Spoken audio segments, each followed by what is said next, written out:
소설을 쓴 지 30년이 지났는데도 여전히 힘들다. 소설가 박완서의 말입니다. 이젠 머리가 굳어서 공부하기 힘들어 라고 말하는 분들이 많습니다. 공부는 젊어서야 하는 거야 라는 말씀도 하시죠. 혀를 끌끌 차는 연세 지긋한 어른들의 이야기입니다.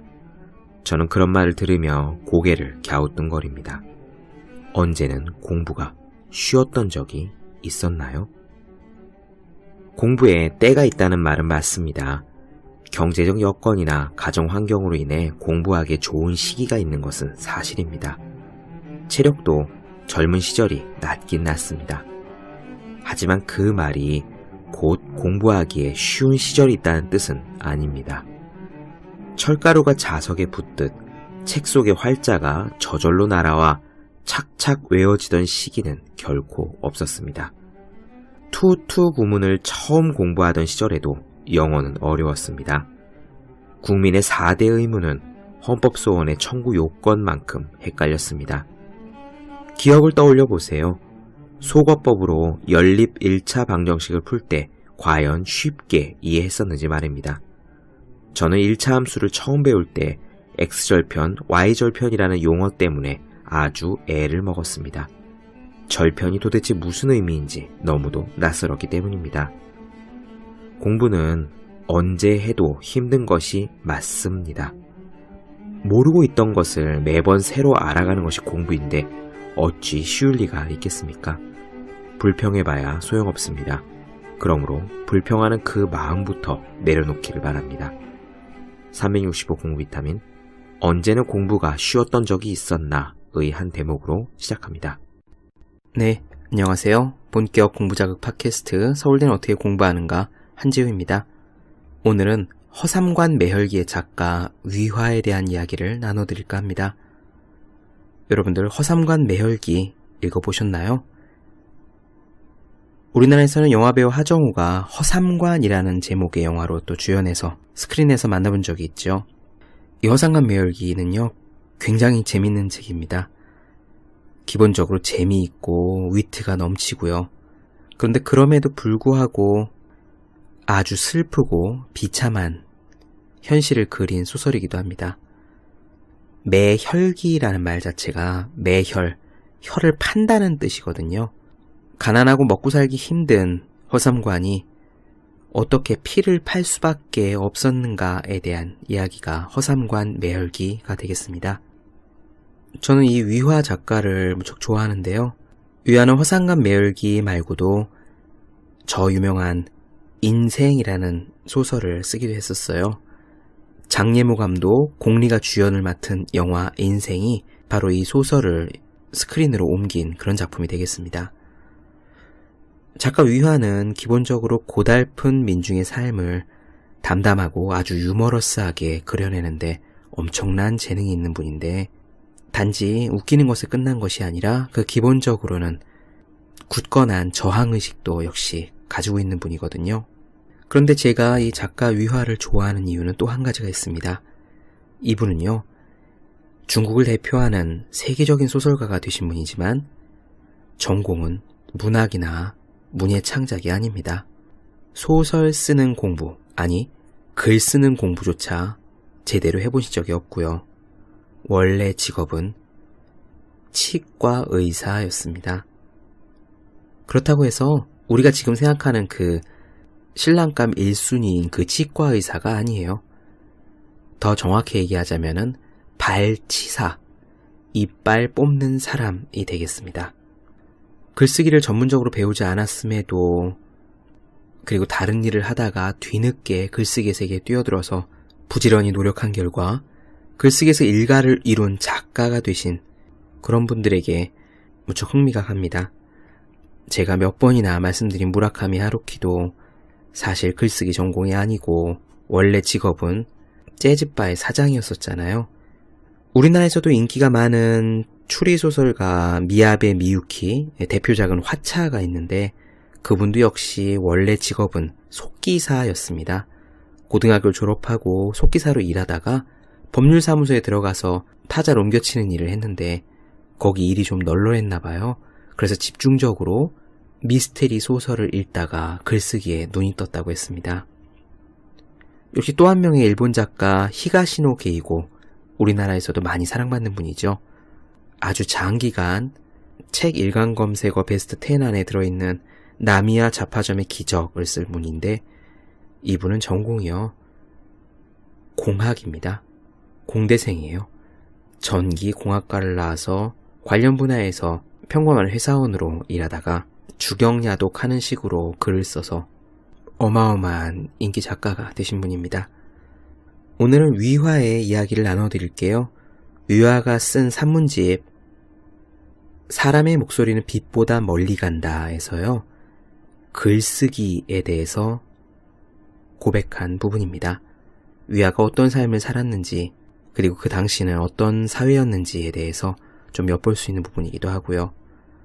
글쓰기를 전혀 배운 적이 없는 위화가 어떤 계기로 작가의 길에 들어갈 수 있었는지, 그리고 그 당시 사회 모습은 어떠했는지 역시 아주 위트 있는 글로써 우리들에게 다가오고 있습니다.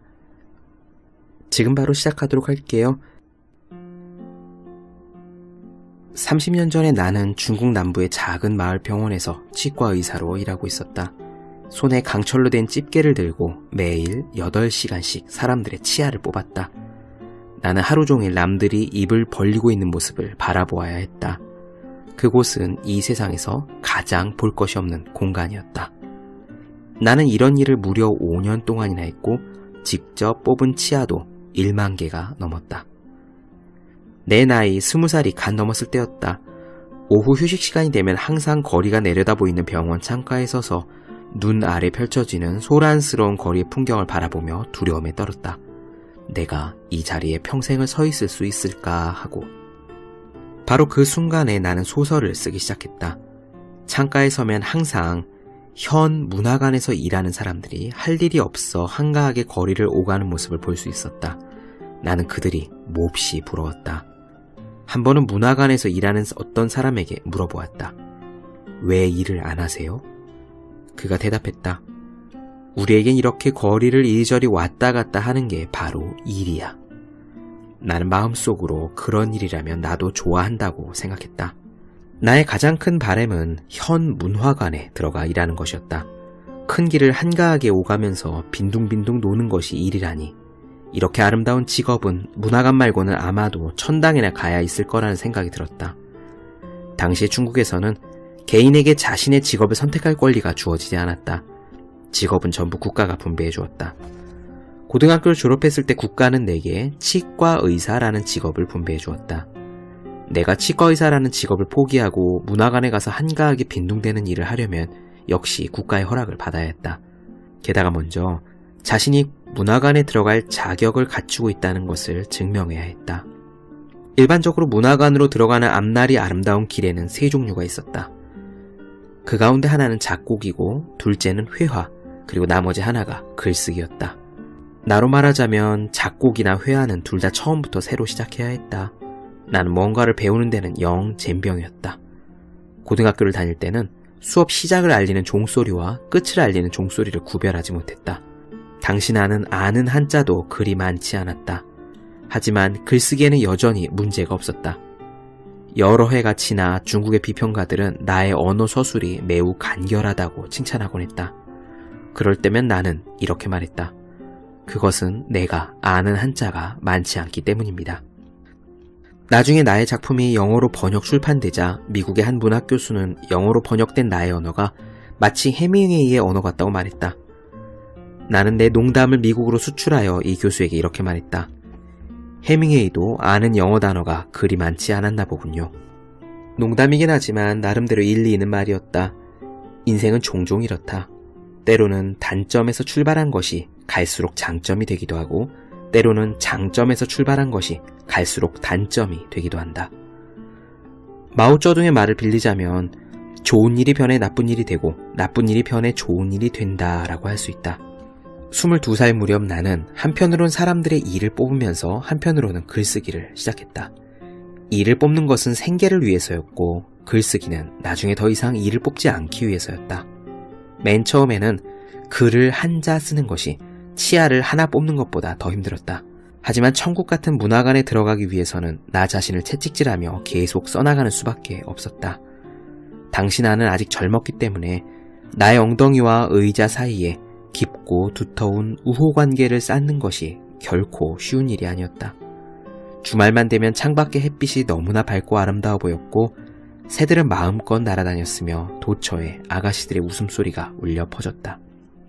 나와 같은 나이의 사람들은 모두 밖으로 놀러나갔지만 나는 혼자 마른 나무처럼 탁자 앞에 앉아 장인이 쇠를 다루듯 아주 힘들게 한자 한자 딱딱한 글자를 써내려갔다.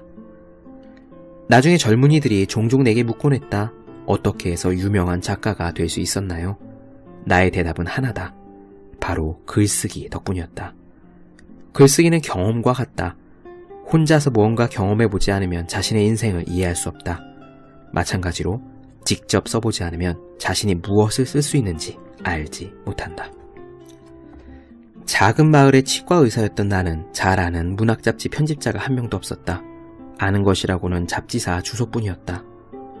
나는 우편으로 내가 쓴 단편 소설을 여러 문학 잡지에 보내는 수밖에 없었다. 당시에는 우편으로 원고를 보낼 때 돈이 들지 않았다. 편지 봉투의 한쪽 모퉁이를 잘라 우편 요금을 특약기관에서 한꺼번에 부담하는 제도인 우정자비라고 표시하면 잡지사에서 우편 요금을 일괄해서 대납했기 때문이다. 또한 문학잡지에서 내 단편소설을 반려할 경우에는 다시 반송해 주었다. 이렇게 반송된 원고를 받고 내가 가장 먼저 취하는 행동은 편지 봉투를 잘 뜯어 뒤집은 다음 다시 풀로 붙여 새 봉투를 만들고 그 위에 다른 문학잡지의 주소를 적는 것이었다. 그런 다음 그 봉투를 다시 우체통에 넣었다. 물론 한쪽 귀퉁이를 잘라내는 것도 잊지 않았다. 그 시기에 내가 쓴 단편소설 몇 편은 이렇게 공짜로 중국 각 도시를 여행했다. 이런 원고들은 끊임없이 내 곁으로 다시 돌아왔고 나는 끊임없이 다시 발송했다. 내 원고가 가본 도시들은 내가 20년 동안 가본 도시보다 훨씬 많았다. 반송되는 원고는 항상 두툼하고 무거운 편지 봉투에 담겨 있었다. 당시 우리 집에는 작은 마당이 하나 있었다. 우체국 집배원은 매번 반송된 원고를 담장 밖에서 안으로 집어던졌다. 두툼한 원고가 마당에 떨어질 때마다 아주 큰 소리가 났다.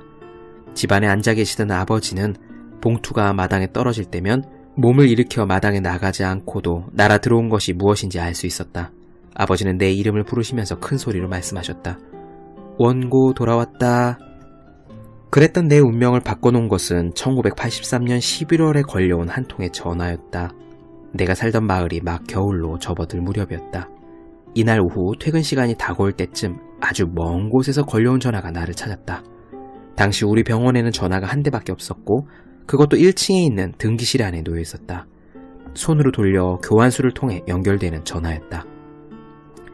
게다가 우리 현에는 전화 교환기가 현 우체국에 딱 한 대밖에 없었다. 우리 병원의 등기를 관장하고 있는 직원은 이 전화를 받자마자 큰 길을 가로질러와 내가 일하는 진료실 창문에 대고 큰 소리로 내 이름을 불렀다. 나를 찾는 전화가 왔다는 것이다. 아래층으로 내려가면서 나는 마을 친구가 저녁에 카드놀이나 하자고 온 전화려니 생각했다. 하지만 전화를 받자 우전국 교환수 아가씨의 목소리가 들렸다. 그녀는 내게 베이징에서 온 장거리 전화라고 알려주었다. 그 순간 심장이 미친 듯이 뛰기 시작했다. 곧 위대한 일이 벌어질 것 같은 예감이 들었다. 당시에는 장거리 전화를 연결하려면 얼마간 기다려야 했다. 우리 현 교환수 아가씨가 내게 베이징에서 온 장거리 전화라고 말했을 때 나는 이 전화가 방금 상해까지 연결됐고 한겨울의 전화선을 따라 내가 사는 작은 마을로 오는 길이라 아직 몇 번은 더 길이 막힐 것이라고 추측했다. 나는 전화기를 들고 거의 반 시간이나 기다렸다. 내가 희망으로 가득 찬 기분으로 초조하고 불안하게 전화가 연결되기를 기다리는 동안 우리 마을에서 걸려온 전화 몇 통이 병원에서 일하는 다른 동료들을 찾았다. 나는 잔뜩 화가 난 표정으로 상대방에게 엄숙하게 말했다. 이 전화기로 전화하면 안 됩니다. 상대방은 의아하다고 얘기했다. 왜요? 나는 대답했다. 지금 중국 공산당 중앙에서 오는 전화를 기다리고 있단 말입니다. 마침내 베이징에서 온 장거리 전화가 연결되었다. 저우옌루의 목소리가 들려왔다. 그녀는 80년대 초기 베이징 문학의 실질적인 주관이었다.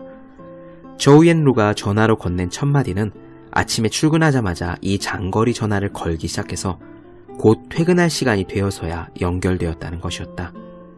그녀의 목소리는 아주 정확했다. 그녀는 내가 베이징 문학에 보낸 단편소설 3편을 전부 발표할 생각인데 그 가운데 한 편은 수정이 약간 필요하다고 말했다. 그러면서 내게 곧장 베이징으로 와주었으면 좋겠다고 했다. 교통비와 숙박비는 베이징 문학에서 전액 부담할 것이라고 말했다. 그녀는 또 내가 원고를 수정하는 기간에 매일 출장 보조금도 지급한다고 알려주고 나서 마지막으로 베이징 문학 주소가 시창안가 7호라고 알려주었다. 베이징역에서 10번 버스를 타고 오면 된다는 설명도 잊지 않았다. 사실 그녀는 그것이 나의 첫 번째 장거리 여행이라는 사실을 알지 못했다. 하지만 그녀는 그날 아주 인내심 있게 자세히 설명하면서 마치 어린아이에게 뭔가를 알려주듯 세세한 부분까지 친절하게 가르쳐 두었다. 전화를 내려놓은 나는 다음날 곧장 베이징으로 가기로 결심했다. 하지만 나는 어려운 문제에 봉착하고 말았다. 병원장에게 뭐라고 말하고 휴가를 얻을 것이냐 하는 문제였다. 아무래도 내가 베이징에 가는 것을 순순히 허락해 줄 것 같지 않았다. 내가 소설을 쓰고 있다는 사실을 아직 모르기 때문이었다. 남의 일을 뽑던 사람이 갑자기 소설 원고를 수정하기 위해 베이징으로 간다고 말하는 것은 완전히 아라비안 나이트 같은 이야기였다. 나는 직접 찾아가서 휴가를 신청하지 않고 그냥 휴가 신청서를 던지기로 했다. 저녁이 되어 나는 나와 똑같이 일을 뽑는 동료의 집을 찾아가 휴가 신청서를 내밀면서 내일 아침 출근하는 대로 병원장을 찾아가 대신 제출해달라고 부탁했다. 그때쯤 나는 이미 상해로 가는 장거리 버스에 타고 있을 거기 때문에 원장이 허락하지 않는다 해도 소용이 없었다. 하지만 함께 일을 뽑는 동료는 소심해서 감히 내 휴가 신청서를 원장에게 제출하지 못한다고 했다. 원장에게 미움을 살까봐 두려웠던 것이다. 그는 내가 직접 가서 제출해야 한다고 거듭 말했다. 할 수 없이 나는 그에게 베이징에 갔다가 돌아올 때 그 유명한 베이징 과포와 서태후가 즐겨 먹던 복령협떡을 사다 주겠다고 했다. 내 동료는 베이징 과포와 복령협떡이라는 말만 듣고도 침을 꿀꺽 삼켰다. 당시 그것은 누구나 말만 들어도 침을 흘리는 맛있는 간식거리였다. 그는 유혹을 이기지 못하고 내 휴가 신청서를 제출해주기로 약속했다. 이리하여 26년 전 나는 처음으로 베이징에 가서 거의 한 달 동안을 머물 수 있었다. 저우옌누는 내게 소설의 결말 부분을 고쳐줄 것을 요구했는데 원래 어두웠던 결말 부분을 밝게 고쳐달라는 것이었다. 나는 한 번도 자본주의를 본 적이 없는 그녀가 역시 한 번도 자본주의를 본 적이 없는 내게 했던 말을 생생하게 기억한다. 사회주의는 원래 밝은 거예요. 자본주의만 이렇게 어두운 거라고요. 나는 이틀에 걸쳐 원고를 수정했다. 완전히 저우옌유의 요구에 따라 수정한 것이었다. 당시의 나로서는 소설을 발표할 수 있다는 사실이 그 무엇보다도 중요했다. 어두운 결말을 밝은 결말로 고치는 것은 말할 것도 없고 처음부터 끝까지 태양처럼 찬란하게 바꾸라 해도 문제가 되지 않았다. 저우옌누는 수정한 원고에 대해 매우 만족하면서 연신 칭찬을 늘어놓았다. 그런 다음 서둘러 돌아가지 말고 이런 기회에 베이징에서 잘 놀다 가라고 말했다.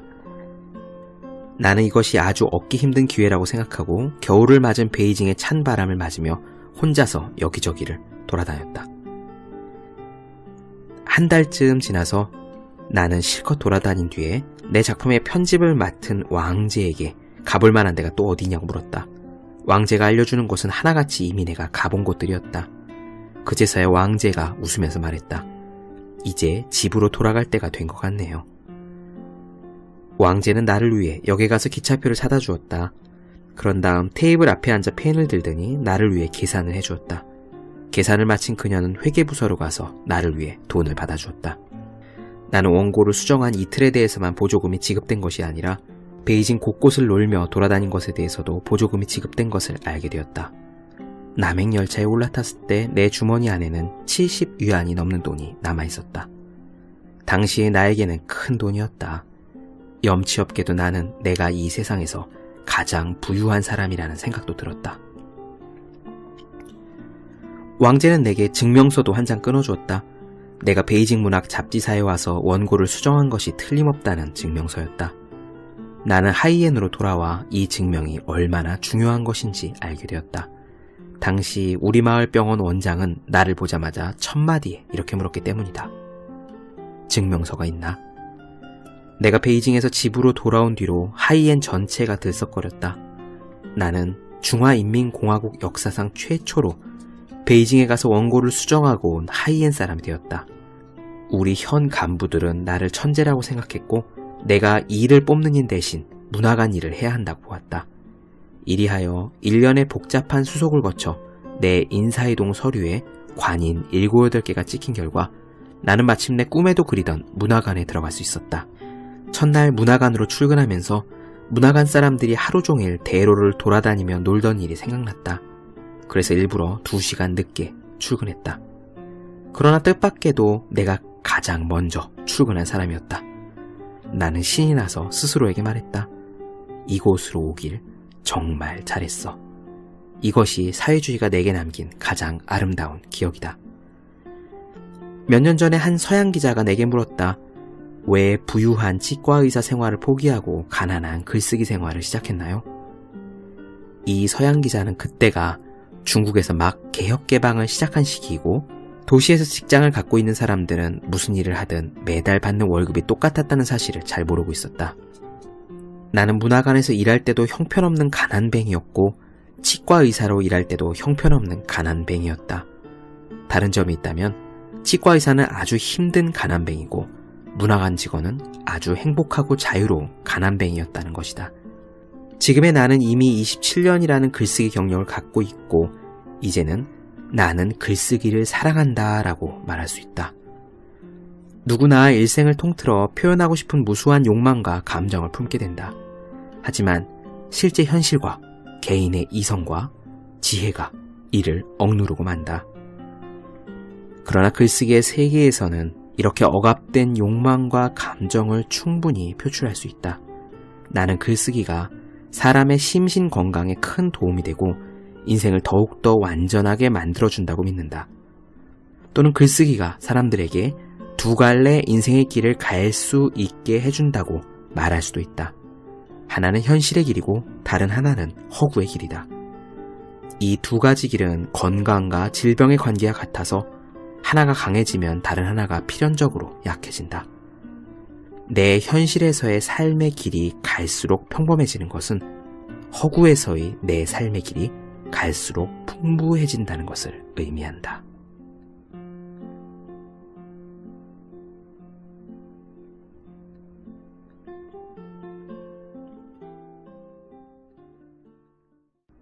하루에 8시간씩 다른 사람의 이빨을 뽑으며 살았던 위화는 빈둥빈둥 노는 문화관 직원들을 보고 자신도 문화관에 들어가고 싶어서 글을 쓰기 시작합니다. 제가 읽어드리진 않았는데 이 책의 첫머리에 어떻게 보면 위화에게 나름 글쓰기 연습이 되었다라고 말할 수 있는 어린 시절의 기억이 한 가지 나옵니다. 그것은 바로 대자보 쓰기입니다. 중국에서 문화대혁명이 있고 길거리에 대자보가 넘쳐났기 때문에 어린 시절의 위화도 대자보 쓰는 재미에 나름 빠져 있었다고 합니다. 그 대자보가 비록 누군가를 규탄하고 비난하고 그래서 끌려가서 매맞도록 만드는 그런 일이었지만 그 당시에는 그렇게 광풍이 몰아치던 시기였죠. 이 위화의 살아온 이력을 보면은요, 참 용감했다라는 생각이 듭니다. 글쓰기를 제대로 배운 적이 없지만 글을 쓰면서 살고 싶다는 그런 결심부터 하고 무작정 남는 시간을 들여서 소설을 쓰기 시작했던 겁니다. 언젠가 하루키도 그런 이야기를 한 적이 있어요. 자기의 첫 번째 소설 바람의 노래를 들어라가 신인상을 타서 이제 데뷔를 했을 때 그 소설을 읽은 지인들이 하나같이 이렇게 얘기했답니다. 이런 게 소설이라면 나도 쓸 수 있어. 하지만 하루키는 어딘가에서 분명히 이런 식으로 대꾸했습니다. 나에게 바람의 노래를 들어라를 읽어본 수많은 사람들이 그런 게 소설이라면 나도 쓸 수 있어 라고 말을 했지만 그렇게 말한 사람 중에서 실제로 소설을 쓴 사람은 아무도 없었다. 네, 본격 공부자극 팟캐스트 서울대는 어떻게 공부하는가? 오늘은 위화의 이야기를 나눠드렸습니다. 더 많은 이야기가 궁금하신 분들, 질문사항 있으신 분들은 제 네이버 블로그 허생의 즐거운 편지를 찾아주시면 되겠고요. 매일매일 공부하시는 분들, 그리고 여러분 주변에 매일매일 공부하실 분들을 위해서 보기만 해도 공부하고 싶어지는 365 공부 비타민을 선물해 주시면 좋을 것 같습니다. 오늘은 여기까지 할게요. 저는 다음 시간에 뵙겠습니다. 여러분 모두 열심히 공부하십시오. 저도 열심히 하겠습니다.